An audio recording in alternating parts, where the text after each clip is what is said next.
આજે આપણે એકદમ ટેસ્ટી અને સ્પાઇસી એવી તીખી બુંદી અને સેવનું ચવાણું બનાવીશું. તો ચલો રેસીપી સ્ટાર્ટ કરીએ. તો સૌથી પહેલાં આપણે બુંદી માટેનો બેટર બનાવીશું. તો એક બાઉલમાં 1 કપ ચણાનો લોટ લેવાનો છે. ચણાનો લોટ હંમેશા આપણે ચાળીને લેવાનો. તેમાં ટેસ્ટ પ્રમાણે મીઠું એડ કરીશું અને 1/2 કપ મેં પાણી લીધું છે.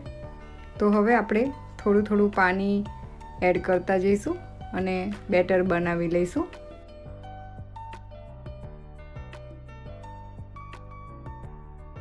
તો આ રીતે આપણે થોડું થોડું પાણી નાખતા જવાનું અને બેટર બનાવવાનું.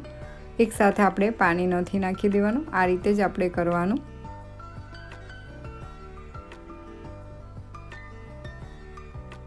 હવે તેને આપણે સારી રીતે મિક્સ કરીશું અને આ રીતે આપણે ફેટી લઈશું.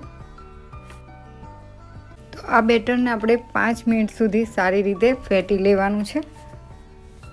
આ પ્રોસેસ કરવી ખૂબ જ જરૂરી છે, તેના લીધે બુંદી એકદમ સારી પડે છે. તો 1 કપમાં આપણે પાણી લઈ લેવાનું અને તેમાં થોડુંક બેટર પાણીમાં એડ કરવાનું. તમે જોઈ શકો છો કે બેટર આપણું ફેલાઈ જાય છે, એટલે આ પરફેક્ટ બેટર નથી, એટલે આપણે તેને બીટ કરી લેવાનું છે. તો 5 મિનિટ થઈ ગઈ છે. બેટરને એકદમ સરસ બીટ કરી લીધું છે. તેનો કલર પણ થોડો ચેન્જ થઈ ગયો છે. તો હવે તેને પાછું પાણીમાં આપણે ચેક કરી લઈશું.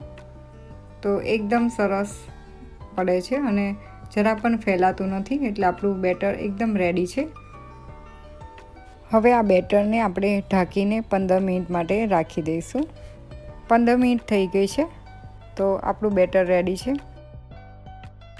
તો હવે તેમાંથી આપણે બુંદી બનાવીશું. તો એક બાજુ આપણે તેલ ગરમ કરવા મૂકી દીધું હતું.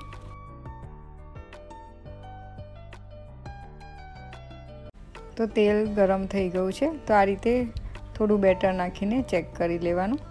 તો હવે જે આપણો બુંદી પાડવાનો છારો છે તેમાં આપણે થોડું બેટર આ રીતે નાખીશું, એટલે એકદમ સરસ રીતે નીચે બુંદી પડવા માંડશે. તો તેને આ રીતે જ આપણે એકદમ સીધું રાખવાનું છે, તેને જરા પણ હલાવવાનું નથી.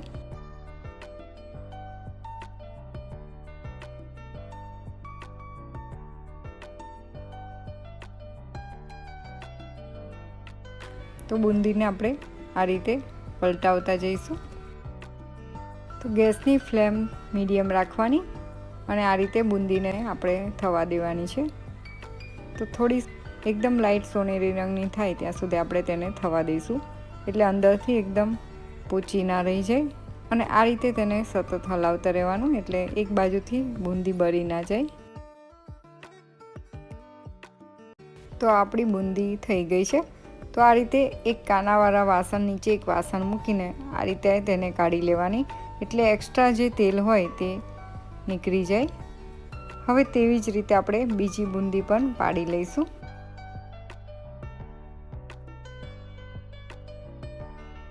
અને બુંદીનો જારો છે એ થોડો ઊંચો નહીં રાખવાનો, થોડો નીચો રાખવાનો, એટલે બુંદી એકદમ સરસ રીતે પડશે.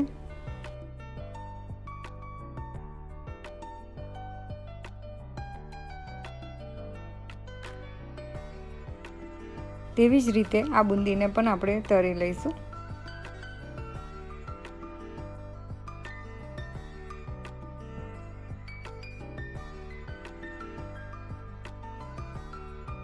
તો આ બુંદી આપણી તરાઈ ગઈ છે. તો આ રીતને આપણે એકદમ સરસ ક્રિસ્પી એવી બુંદી કરવાની છે.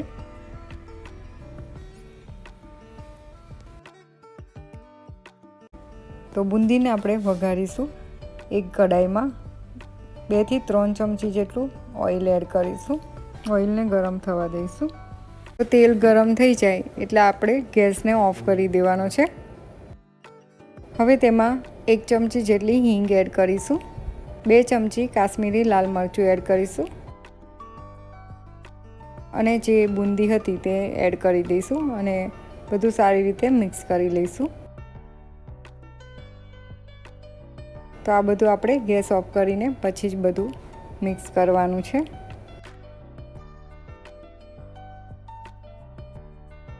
હવે તેમાં 1/2 ટીસ્પૂન સંચા પાવડર એડ કરીશું.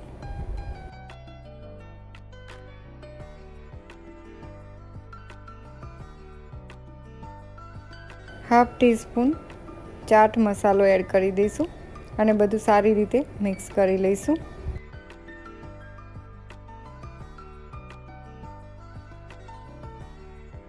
હવે જે તીખી સેવ છે તેને આપણે અંદર એડ કરી દઈશું. તો આ સેવની રેસીપી મેં ડિસ્ક્રિપ્શન બોક્સમાં તેની લિંક મૂકેલી છે, તેની ઉપર તમે જઈને જોઈ શકો છો. બધું સારી રીતે મિક્સ કરી લઈશું.